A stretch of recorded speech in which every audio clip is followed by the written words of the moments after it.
പരിശുദ്ധ അമ്മ ജീവനോടെ പ്രത്യക്ഷപ്പെട്ട ഈ കൃപാസന അൾത്താരയിൽ നിന്ന് സാക്ഷ്യം പറയാൻ എന്നെയും മകനെയും ഇടയാക്കിയതിന് പരിശുദ്ധ അമ്മയ്ക്കും തിരുക്കുമാരനും ഞാൻ കോടാനുകോടി നന്ദി പറയുന്നു.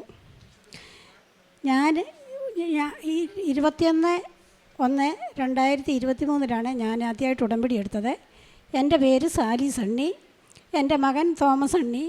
ഞാൻ ഇരഞ്ഞി സെൻറ്റ് പീറ്റർ ആൻഡ് ഫോൾസ് ഫൊറോന പള്ളിയിൽ നിന്നും വരുന്നു. എൻ്റെ മകൻ്റെ സാക്ഷ്യം പറയാനാണ് ഞാൻ നിൽക്കുന്നത്.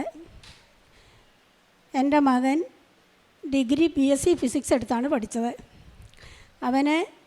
അപ്പോൾ ഞാൻ ഉടമ്പടിയിൽ വെച്ചിരുന്നു, നിയോഗം വെച്ചിരുന്നു. അവന് നല്ല ഉയർന്ന മാർക്ക് കിട്ടി പാസ്സാകുവാണെങ്കിൽ ഞാൻ സാക്ഷ്യം പറഞ്ഞേക്കാവുന്നത്. അവന് CGPA പരീക്ഷയിൽ അവനെ 10ൽ 10 നൽകി പരിശുദ്ധ അമ്മ അനുഗ്രഹിച്ചു. അതിനെ എൻ്റെ പരിശുദ്ധ അമ്മയ്ക്കും തിരുക്കുമാരനും ഞാൻ കോടാനുകോടി നന്ദി പറയുന്നു. രണ്ടാമതായി എൻ്റെ മകൻ അത് കഴിഞ്ഞു ജർമ്മൻ പഠിക്കാനാണ് പോയത്. അത് കഴിഞ്ഞ് B2 പരീക്ഷ പാസ്സായി കഴിഞ്ഞ് അവൻ വിസയ്ക്ക് വേണ്ടി 3 പ്രാവശ്യം വിസ ഇൻ്റർവ്യൂവിന് പോയി. 3 പ്രാവശ്യം വിസ റിജക്റ്റായി. അപ്പോൾ ആദ്യമൊക്കെ എനിക്ക് ഭയങ്കര ഒരു വിഷമം ഉണ്ടായിരുന്നു, എന്നാലും അമ്മ തന്നില്ലല്ലോ എന്ന്. പിന്നെ ഞാൻ നാലാമത് 2009 ഡിസംബർ 9 ചൊവ്വാഴ്ചത്തെ ഉടമ്പടി ധ്യാനത്തിൽ നമ്മുടെ ബഹുമാനപ്പെട്ട ജോസഫ് അച്ഛൻ പറഞ്ഞു, നിങ്ങൾ ഒത്തിരി സങ്കടപ്പെട്ടിരിക്കുന്ന കാര്യം 41 ദിവസത്തിനകം നിങ്ങൾക്ക് പരിശുദ്ധ അമ്മ ഈശോയോട് ചോദിച്ചു തരുമെന്ന്. ഞാനത് പൂർണ്ണമായിട്ട് വിശ്വസിച്ചു. ഞാൻ എന്നിട്ട് അപ്പോഴേ തന്നെ കലണ്ടർ എടുത്തുകൊണ്ട് വന്ന് 9 തുടങ്ങി 1, 2, 3 ഡേറ്റ് ഇട്ടു. അത് കഴിഞ്ഞാണ് ഈ കൊച്ചിന് വിസ ഇൻ്റർവ്യൂ വരുന്നത്. ഡിസംബർ 16 കൊച്ചു PSFലേക്ക് ഇൻ്റർവ്യൂവിനും പോയി. ഞാൻ അപ്പോഴേ തന്നെ രാവിലെ തന്നെ ഇവിടെ ഈ കൃപാസന അമ്മയുടെ അടുത്തേക്ക് പോന്നു. ഇവിടെ വന്ന് എൻ്റെ ഉടമ്പടി ഞാൻ പുതുക്കി ഞാൻ നിയോഗം വെച്ച് പ്രാർത്ഥിച്ചു. എൻ്റെ അമ്മ മൂന്നാമത് വിസ റിജക്റ്റായിട്ട് എനിക്കൊരു സങ്കടവും വന്നില്ല. അപ്പോൾ എനിക്ക് തോന്നി എൻ്റെ ഉടമ്പടിയിൽ എന്തെങ്കിലും കുഴപ്പമുണ്ടായിട്ടാണ് വിസ കിട്ടാഞ്ഞതെന്ന് എനിക്ക് പൂർണ്ണ വിശ്വാസം ഉണ്ടായിരുന്നു. അപ്പോൾ പരിശുദ്ധ അമ്മയോട് ഞാൻ പറഞ്ഞു, എൻ്റെ അമ്മ ഇപ്പം ഈ ഉടമ്പടി, അപ്പോൾ ഞാൻ നിയോഗം വെച്ചത് എങ്ങനെയാണ്, ഈ ഉടമ്പടിയിൽ എനിക്ക് ഉടമ്പടി പ്രകാരം ജീവിക്കുവാനുള്ള കൃപ തരണം എന്ന് പറഞ്ഞ് ഞാൻ പ്രാർത്ഥിച്ചു. എപ്പോഴും ഞാൻ പ്രാർത്ഥിക്കാറുണ്ട്, എന്നെയും മകനെയും അമ്മയുടെ പ്രതീക്ഷീകരണത്തിൻ്റെ സാക്ഷിയാക്കി ഉയർത്തണമേ എന്ന്. ഡിസംബർ 7 അമ്മ പ്രത്യക്ഷപ്പെട്ട ആ ദിവസം ഞാൻ 7:30 ആയപ്പം ആ ഗ്രൗണ്ടിൽ വന്നതാണ്. അവിടുന്ന് നടന്ന് കൃത്യം 2:30 ആയപ്പം ഈ അമ്മയുടെ സന്നിധിയിലെത്തി. അപ്പോൾ ഞാൻ പോകുന്നത് പാസ്പോർട്ടിൻ്റെ കോപ്പി എടുത്തുകൊണ്ടാണ്. അപ്പോൾ ഞാൻ അമ്മയുടെ കയ്യിൽ തൊട്ട്, അന്ന് എല്ലാവർക്കും കാണാമായിരുന്നു, അമ്മയെ തൊട്ട് പ്രാർത്ഥിക്കാമായിരുന്നു. ഞാൻ പ്രാർത്ഥിച്ചു, എൻ്റെ പരിശുദ്ധ അമ്മ തന്നില്ലെങ്കിൽ അവനൊരിക്കലും ജർമ്മനിക്ക് പോകാൻ പറ്റിയല്ല. ഞങ്ങൾക്ക് യാതൊരു മെറ്റുമില്ല, 0 മെറ്റ് നിൽക്കുന്ന എന്നെയും കുടുംബത്തെയും അമ്മ രക്ഷിക്കണമേ എന്ന് ഞാൻ കരഞ്ഞ് പ്രാർത്ഥിച്ചു. ആ പ്രാർത്ഥന കഴിഞ്ഞു ഉടനെ എനിക്ക് നല്ലൊരു സുഗന്ധാഭിഷേകം ഉണ്ടായി. അപ്പോൾ ഇവിടെ ഒരു സഹോദരി നിൽപ്പുണ്ടായിരുന്നു വോളണ്ടിയറായിട്ട്. ഞാൻ ആ സഹോദരിയോട് ചോദിച്ചു, നിങ്ങൾക്ക് ഇങ്ങനെ മുല്ലപ്പൂവിൻ്റെ ഗന്ധം വരുന്നുണ്ടോ എന്ന് ചോദിച്ചു. ഇല്ലെന്ന് പറഞ്ഞു. അപ്പോഴേ ഞാൻ വിശ്വസിച്ചു, ഇനി വിസ ഇൻ്റർവ്യൂവിന് വന്നാൽ ഇവൻ തീർച്ചയായിട്ടും പാസ്സാകുമെന്ന്. അങ്ങനെ ഞാൻ പറഞ്ഞല്ലോ, ഇവൻ BSFിലേക്കും പോയി, ഞാൻ ഇങ്ങോട്ടും പോന്നു. ഇവിടെ വന്ന് ഉടമ്പടി വെച്ച് പ്രാർത്ഥിച്ചു. അപ്പോൾ ഞാൻ എല്ലാ ദിവസവും ദിവസം എത്രയായിരുന്നു, 41 ദിവസം എന്നല്ലേ അച്ഛൻ പറഞ്ഞിരിക്കണത്. ഞാൻ എല്ലാ ദിവസവും എണ്ണും. ഡിസംബർ 16 തുടങ്ങി. ഇവന് ജനുവരി 14 പൊക്കം ഇവന് PSF എന്ന് പറഞ്ഞു പാസ്പോർട്ട് തിരിച്ചയക്കുമെന്ന്. അപ്പം ഞാൻ പ്രാർത്ഥിക്കുമ്പോൾ, രാവിലെ പ്രതീക്ഷീകരണ പ്രാർത്ഥന പ്രാർത്ഥിക്കുമ്പോൾ എൻ്റെ വായി വരുന്നത് ഇങ്ങനെയാണ്, എൻ്റെ കൃപാസന അമ്മ എനിക്ക് എൻ്റെ മകന് വിസ കിട്ടിയതിന് പരിശുദ്ധ അമ്മയ്ക്കും തിരുക്കുമാരനും ഞാൻ കോടാനുകോടി നന്ദി പറയുന്നു എന്നാണ് എൻ്റെ വായി വരുന്നത്. അങ്ങനെ വിസ കൈ കിട്ടി നോക്കിയപ്പോൾ, പാസ്പോർട്ട് കൈ കിട്ടി നോക്കിയപ്പം അതിനകത്ത് വിസ കിട്ടിയിരിക്കുന്നു. ഉടനെ പോയി പരിശുദ്ധ അമ്മയുടെ മുമ്പിൽ നിന്ന് ഞാൻ എന്തുമാത്രം നന്ദി പറഞ്ഞെന്നറിയില്ല. പിന്നെ ഞാൻ നടക്കുന്ന വഴിയൊക്കെ എപ്പോഴും കൊന്ന ചെല്ലുമ്പം തെറ്റിപ്പോകും. ഞാൻ എപ്പോഴും അവന് വിസ കിട്ടുന്ന 41 ദിവസം പറഞ്ഞെങ്കിലും കിട്ടിയത് കൃത്യം 39-ാം ദിവസം. ഞാൻ അപ്പോഴേ അവിടെ ടിക്കറ്റ് വെച്ചു കലണ്ടറെ. എന്നിട്ട് ഞാൻ കോടാനുകോടി നന്ദി പറഞ്ഞ് എത്ര പറഞ്ഞാലും മതിയാകില്ല. 3 പ്രാവശ്യം റിജക്റ്റായിട്ട് പിന്നെ 4ാമത് കിട്ടുക എന്ന് പറഞ്ഞാൽ അത്ര എളുപ്പമാണോ എന്ന് എനിക്ക് തോന്നുന്നില്ല. അമ്മ തന്നത് കൊണ്ട് മാത്രം കിട്ടിയതാണത്. മോനെ +2 പഠിച്ചുകൊണ്ടിരിക്കുമ്പോഴാണ്, അന്ന് ഞങ്ങൾ ഉടമ്പടി ഒന്നും എടുത്തിട്ടില്ല. അടുത്തുള്ള ഒരാൾ ഇവിടെ കൃപാസനത്തിൽ വന്ന് ഉടമ്പടി എടുത്തിട്ട് വന്നിട്ട് ഇപ്പോൾ മാതാവിൻ്റെ ഒരു ചെറിയ രൂപം തന്നു. ആ രൂപം മോൻ പോക്കറ്റിലിട്ടാണ് പോയി പരീക്ഷ എഴുതിയത്, ഇംഗ്ലീഷ് പരീക്ഷയുടെ അന്ന്. ആ പരീക്ഷയ്ക്ക് മോന് ഫുൾ A+ തന്ന് അനുഗ്രഹിച്ചു. പിന്നെ അവൻ ഈ BSc ഫിസിക്സ് ഈ പരീക്ഷയുടെ സമയത്ത് പോകുമ്പം അവൻ്റെ ലാപ്ടോപ്പിൽ കാൽക്കുലേറ്ററിൽ അവൻ തൈലം തൊട്ട് കുരിശ് വരച്ചേ പോവുള്ളൂ.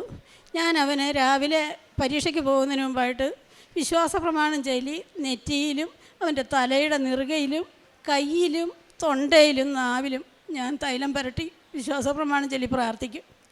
പിന്നെ അവന് ഉടമ്പടി ഉപ്പ് ഞാൻ കൊടുത്തു വിടും. അതവൻ ആരും ചവിട്ടാത്തടുത്ത് ഉടമ്പടിയിട്ട് പ്രാർത്ഥിക്കും. പിന്നെ അവനും എപ്പോഴും നന്നായിട്ട് പ്രാർത്ഥിക്കും.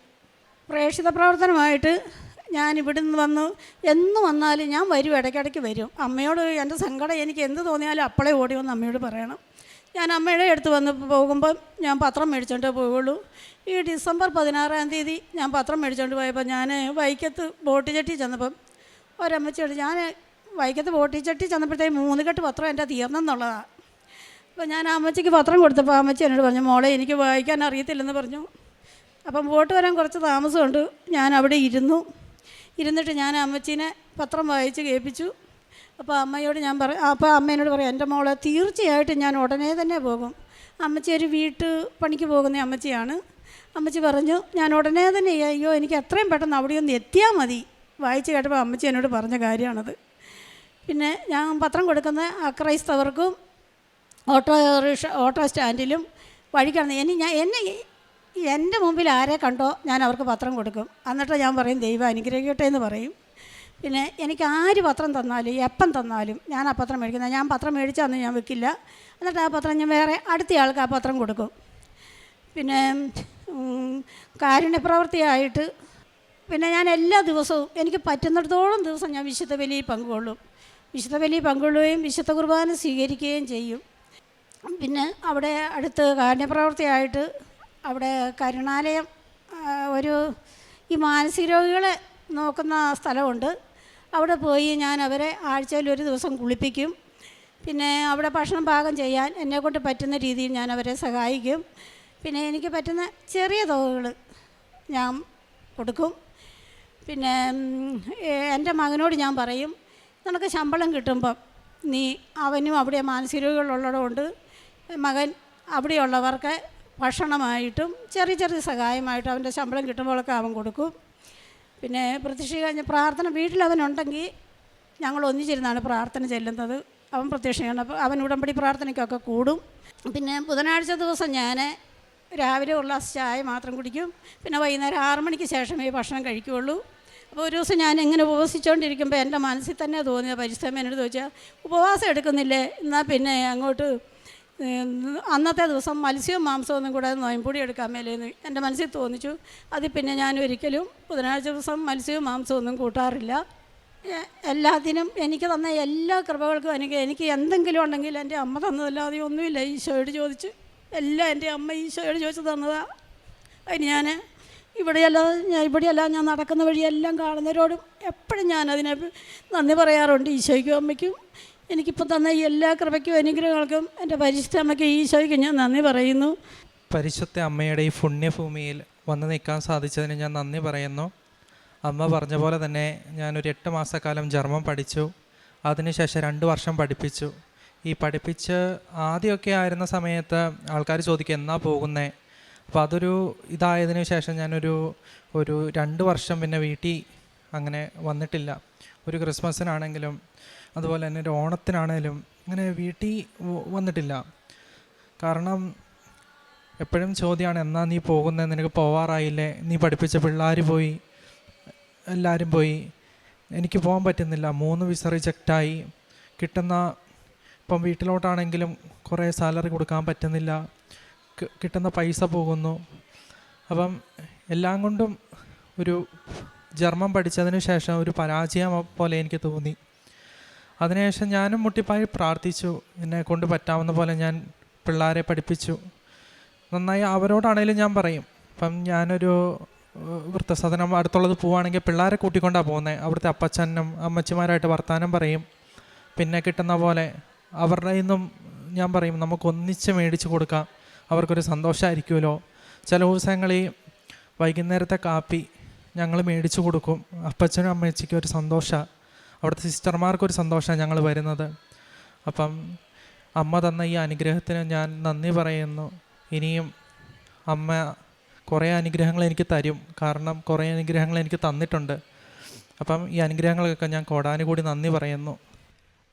സങ്കീർത്തനങ്ങൾ 16:11 അങ്ങെനിക്ക് ജീവൻ്റെ മാർഗം കാണിച്ചു തരുന്നു. അങ്ങയുടെ സന്നിധിയിൽ ആനന്ദത്തിൻ്റെ പൂർണ്ണതയുണ്ട്. അങ്ങയുടെ വലത് കൈയിൽ ശാശ്വതമായ സന്തോഷമുണ്ട്. സാലി സണ്ണി എന്ന ഈ സഹോദരി തൻ്റെ മകൻ്റെ ജീവിത നിയോഗങ്ങൾക്ക് വേണ്ടിയാണ് അമ്മയുടെ തിരുനടയിൽ നിയോഗം സമർപ്പിച്ച് പ്രാർത്ഥിച്ചത്. അമ്മയുടെ വാക്കുകളിൽ അമ്മ കൃത്യമായി സൂചിപ്പിക്കുന്നുണ്ട്, ഉടമ്പടി വിശ്വസ്തയോടെ ജീവിക്കുന്നൊരു കുടുംബം. മകനും ഉടമ്പടിയുടെ പ്രാർത്ഥനകളോട് ചേർന്ന് മുന്നോട്ട് പോയ ഒരു മകൻ്റെ പഠനകാലം മുഴുവനും മികവോടുകൂടി പഠിച്ചൊരു മകൻ. ഓരോ കാര്യവും കൂടുതൽ ഏറ്റവും മികച്ച മാർക്കോടുകൂടി, ഏറ്റവും മികച്ച ഗ്രേഡോടുകൂടി അവൻ വിജയിച്ചു പോകുന്ന മകനാണ്. അതുകൊണ്ടാണ് അവൻ്റെ വിസ 3 തവണ റിജക്ഷൻ ആകുമ്പോഴും ഒരു തവണ പോലും അവൻ്റെ കുഴപ്പങ്ങൾ അതിനകത്തില്ല. ഓരോ തവണയും ഏറെ പണിപ്പെട്ട് ഡോക്യുമെൻറ്റ്സ് എല്ലാം വളരെ കൃത്യതയോടുകൂടി അയച്ചു കൊടുക്കുമ്പോൾ അവൻ്റേതല്ലാത്ത കാരണത്താൽ നിരന്തരം വിസ റിജക്ഷൻ ആയിക്കൊണ്ടിരിക്കുന്നു. ഈ വിസ റിജക്ഷന് പ്രത്യേകിച്ച് കാരണങ്ങൾ അധികമൊന്നും കണ്ടെത്താനില്ല. അവൻ്റേതായിട്ട് കാണുന്ന കാരണങ്ങളൊക്കെയും അവൻ ചെന്നെത്തുന്ന ഇടങ്ങളിലുള്ള പ്രശ്നങ്ങളാണ്. മകൻ അതാണ് ആകെ കുഴങ്ങിയത്. പഠിപ്പിച്ചവർ പോലും ജർമ്മനിയിലേക്ക് പഠനത്തിന് വേണ്ടി പോയിട്ടും മകൻ്റെ ജീവിതം മാത്രം ഇങ്ങനെ എന്തോ തടസ്സപ്പെട്ട് നിൽക്കുന്നത് പോലെ. ഉടമ്പടിയിൽ നമുക്കെപ്പോഴും ഇത് ചിലപ്പോൾ അനുഭവിക്കുന്നൊരു മേഖലയാണ്. വിശുദ്ധിയോടും വിശ്വസ്തയോടും കൂടി ജീവിക്കുക, നന്നായി അമ്മമാതാവിനെ ശരണപ്പെട്ട് തന്നെ ജീവിതത്തെ മുന്നോട്ട് കൊണ്ടുപോവുക, ഏറ്റവും എളിമയിലും സ്നേഹത്തിലും ഓരോ കാര്യവും നമ്മൾ ചെയ്തുകൊണ്ടിരിക്കുക. എന്നിട്ടും പ്രതീക്ഷിക്കാത്ത പ്രതിസന്ധികൾ ജീവിതത്തിൽ വന്നു ചേരുക. പ്രതീക്ഷിക്കാത്ത പ്രതിസന്ധികൾ വന്നു ചേരുമ്പോൾ വലിയ ദൈവിക ഇടപെടലിൻ്റെ സാധ്യത കൂടി നമുക്കതോടൊപ്പം കൈമാറുന്നുണ്ട്. അതാണ് അമ്മ പറയുന്നത്, ഒരു ഉടമ്പടി ധ്യാനം കൂടുമ്പോൾ 41 ദിവസത്തിനുള്ളിൽ ഇപ്പോൾ സങ്കടപ്പെട്ടുകൊണ്ടിരിക്കുന്ന വിഷയങ്ങൾക്ക് പരിഹാരമുണ്ടാകും എന്നൊരു സന്ദേശം ജോസഫ് അച്ഛൻ കൈമാറുന്നത്. ആ സന്ദേശം കിട്ടുമ്പോൾ ഇപ്പോൾ സങ്കടപ്പെട്ടുകൊണ്ടിരിക്കുന്ന വിഷയത്തെ അമ്മയുടെ കരങ്ങളിലേക്ക് ഏൽപ്പിച്ചു കൊടുത്ത് കലണ്ടറിൽ ഡേറ്റ് അടയാളപ്പെടുത്തി പിന്നെ എണ്ണിത്തുടങ്ങുകയാണ്. ഈ 41 ദിവസത്തിനുള്ളിൽ എൻ്റെ മകൻ്റെ ഈ കഴിഞ്ഞ 2-2.5 വർഷമായി തടസ്സപ്പെട്ട് കിടക്കുന്ന ഈ വലിയൊരു കാര്യം അതമ്മ നിസ്സാര ദിവസങ്ങൾക്കുള്ളിൽ പൂർണ്ണമായി ഏറ്റെടുത്ത് ഈശോയ്ക്ക് കൊടുത്ത് തടസ്സങ്ങൾ മാറ്റി അതിന് ഫലം നൽകും എന്ന പ്രത്യാശയിൽ ആ ജീവിതത്തെ മുന്നോട്ട് കൊണ്ടുപോവുക. അത് രണ്ടുപേരും കൂടി അത് നന്നായി പ്രാർത്ഥിക്കുന്നതാണ് അമ്മ സൂചിപ്പിക്കുന്നത്.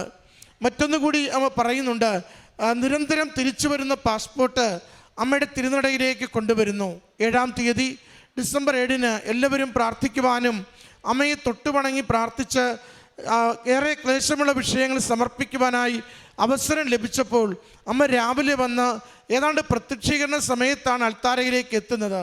ആ പ്രത്യക്ഷീകരണ സമയത്ത് 2:30-ന് അമ്മ മാതാവിൻ്റെ ആ തിരുസ്വരൂപത്തിനരികിൽ ആ 3 തവണ തിരികെ വന്ന പാസ്പോർട്ട് സമർപ്പിച്ചുകൊണ്ട് ഇനി അമ്മ ഇതേറ്റെടുത്ത് പ്രത്യക്ഷീകരണത്തിന് സാക്ഷിയാക്കുവാൻ വേണ്ടി എൻ്റെ മകനെ സഹായിക്കണമെന്ന് ഏൽപ്പിച്ചു കൊടുത്ത് പോകുന്നു.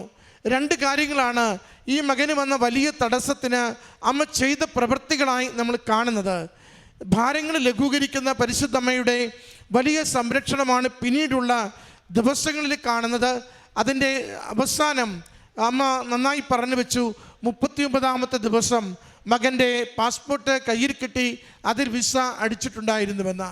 പ്രിയമുള്ളവരെ, നമുക്ക് കണ്ണീരിൻ്റെ ദിവസങ്ങളുണ്ടാവാം, നമ്മുടെ പരിശ്രമങ്ങൾ പരാജയപ്പെട്ട് പ്രത്യേകിച്ച് കാരണമൊന്നുമില്ലാതെ നാം തന്നെ ക്ലേശിക്കുന്ന അവസരങ്ങളുണ്ടാവാം. നമുക്കുത്തരമില്ലാത്ത എല്ലാ വിഷയങ്ങൾക്കും, നമുക്കുത്തരമില്ലാത്ത എല്ലാ പ്രശ്നങ്ങൾക്കും അമ്മയുടെ കരങ്ങളിൽ ഈശോയുടെ സന്നിധിയിൽ പരിഹാരമുണ്ട്.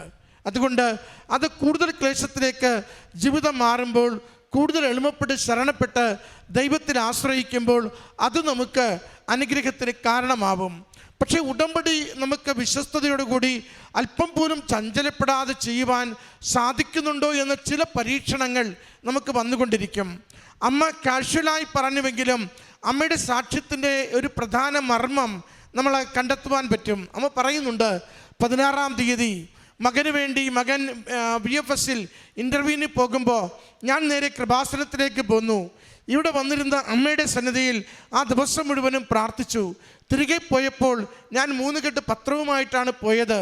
പോയ വഴിക്ക് ഒരു അമ്മയ്ക്ക് പത്രം കൈമാറുമ്പോൾ അമ്മ പറയുന്നു, വായിക്കാൻ അറിയത്തില്ലെങ്കിൽ ഇങ്ങനെ അടുത്ത ആൾക്ക് കൊടുക്കാമെന്ന് കരുതി പോവുകയല്ല, അവിടെ നിൽക്കുന്നു. അവിടെ നിന്ന് ആ കൃപാസന പത്രം വായിച്ചു കൊടുക്കുന്നു. ഇതാണ് ഉടമ്പടിയിലുള്ള ചില ട്വിസ്റ്റ് എന്ന് നമ്മൾ പറയുന്നത്.